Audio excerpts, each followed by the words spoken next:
All right, so I skipped the L part and I skipped the house part because it should be pretty easy for you guys to do that by now. What I want to show you then is this one's a special circumstance because they have these holes and these circle parts here.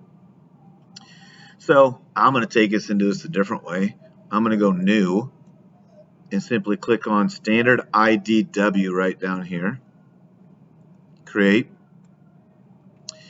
I'm going to get rid of the drawing, not drawing, but the title block. I'm going to change it to an A-size paper.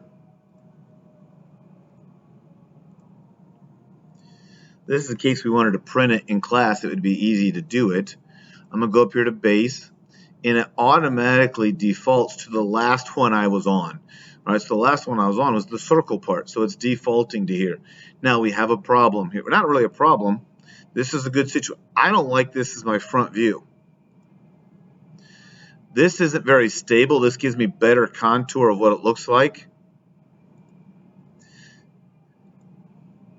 I like this as my front view right here. So I'm going to go over here and pick the right side, my isometric, and my top view. Now, I'm going to see, can I make this a little bigger? What happens if I make it 1/3? Oh, I like that. Those are a little bit bigger. So I'm going to hit OK. And now I'm going to click again. I just go into these red dotted lines and I'm dragging it to where I want it to be. I'm going to pull my isometric down a little bit. Now let's talk about what they've included in here. They've included the hidden lines. These are the hidden lines for the circle, or for the circle it's cut out. But there's things that are not included yet. If I didn't have the top half of this drawing, you would not know right now if this was a square hole in the middle or if it was a circular hole, more of a square slot or a circular hole. So what I can do now is I can go up here to what's called Annotate. And up here is some nice things.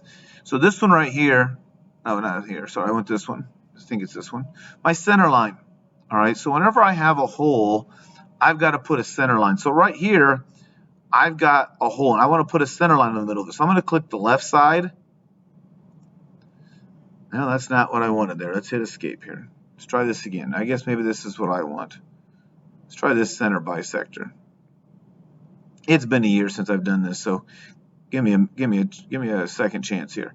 I'm going to click the left side and the right side, and there's my center bisector, my center line of that circle.